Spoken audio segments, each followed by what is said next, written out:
So everyone, and welcome back. We're inside the E38. We're doing more jobs today to try and get it ready for its MOT. This car does not want to be MOT'd, but don't you just love it when the temperature is raising slightly, you can hear the birds singing, and spring is in the air. Mainly we're rebuilding the front right suspension components. The lower control arms are probably going to have to come off. The spring is seriously snapped, and it's actually rubbing on the inside of the body because the spring is kind of barrel shaped, and now where it's cracked is right in the middle, so that those coils there are actually bigger diameter than the top mount. So when you turn the wheel and the strut spins, it's actually that cut edge of the spring is rubbing on the inside of the turret. It's making a horrible noise. It won't pass the MOT.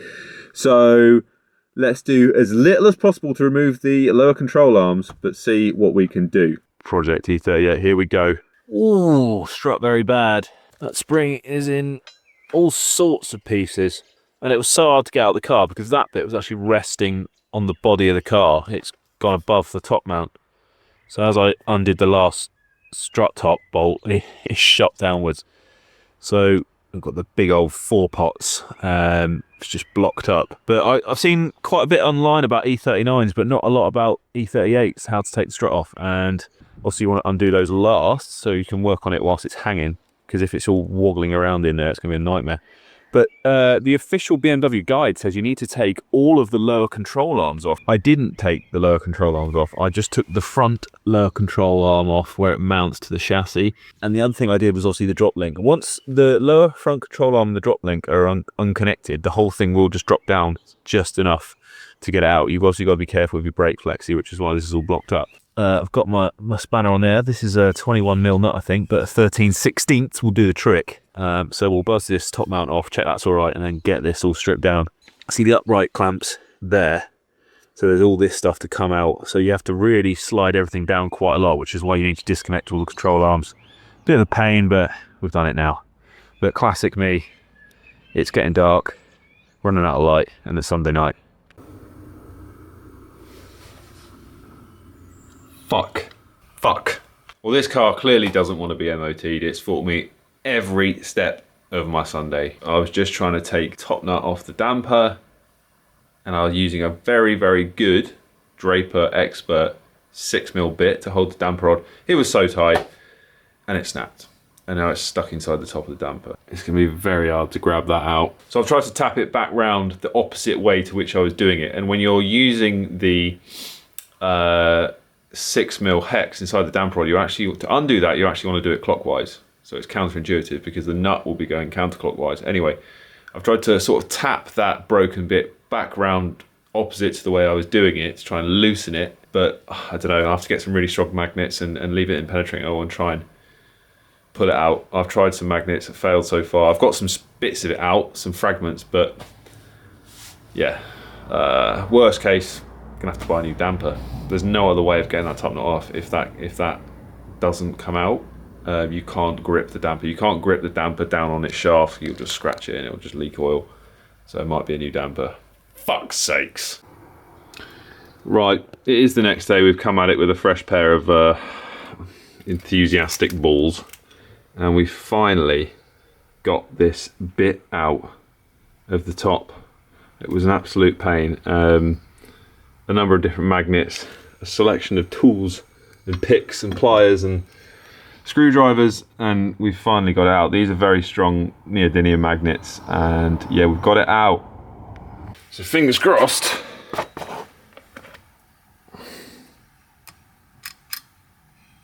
Oh, it's just on the edge. There it is.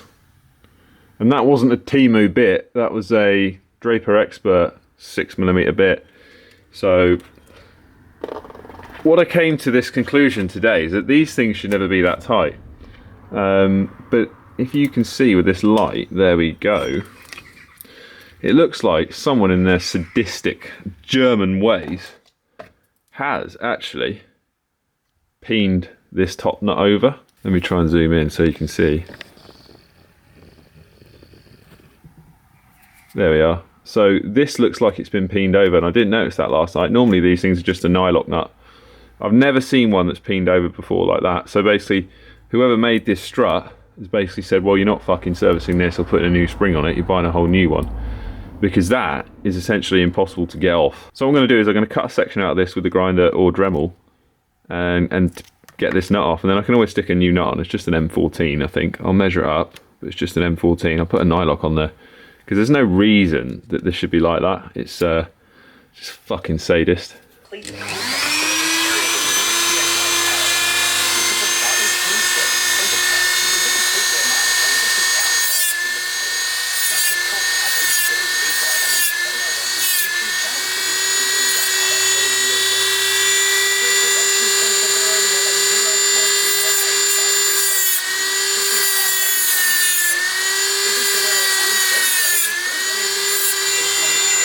Somewhat unscientific slide test shows the grey look cleat sliding a lot easier. So just got my buddy Shane doing the Vivero car meter test.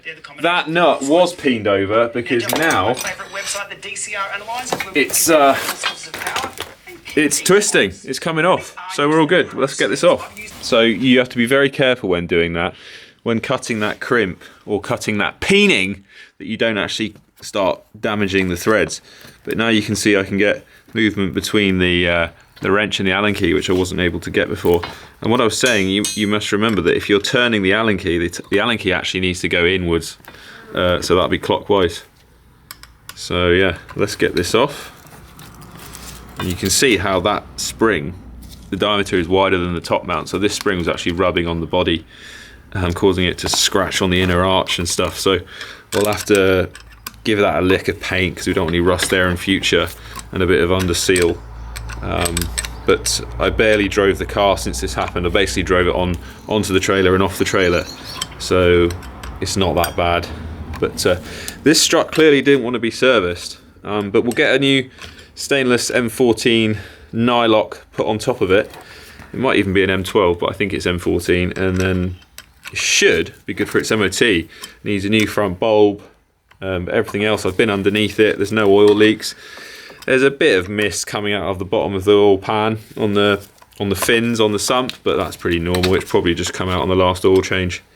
But you can see I'm doing this. I would never ever attempt to do this without a spring compressor, but because the spring's in half, there's no tension on it, so nothing's at risk of going bang. In fact, taking it off the car was the riskiest bit because there was actually tension between this and the car.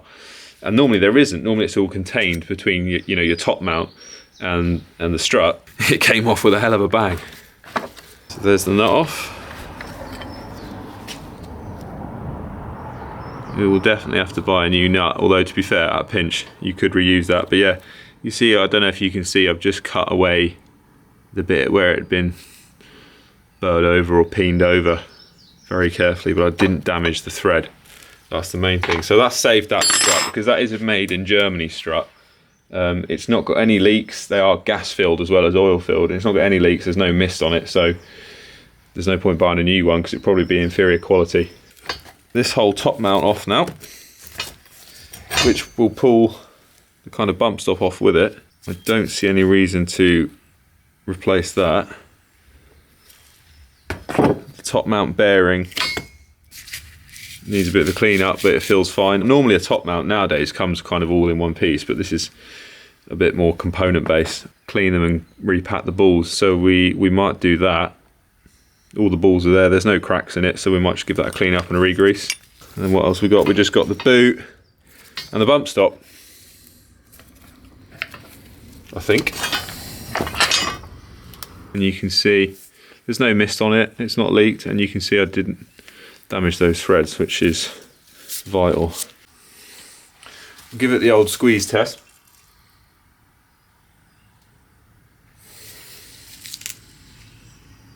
Nothing too wrong with that. If that was not rebounding or wobbling or rebounding at a rate of knots, I probably would have scrapped it, but yeah, it's not leaking, it's nice and stiff to compress, slowly rebounding, so I think there's plenty of life left in that.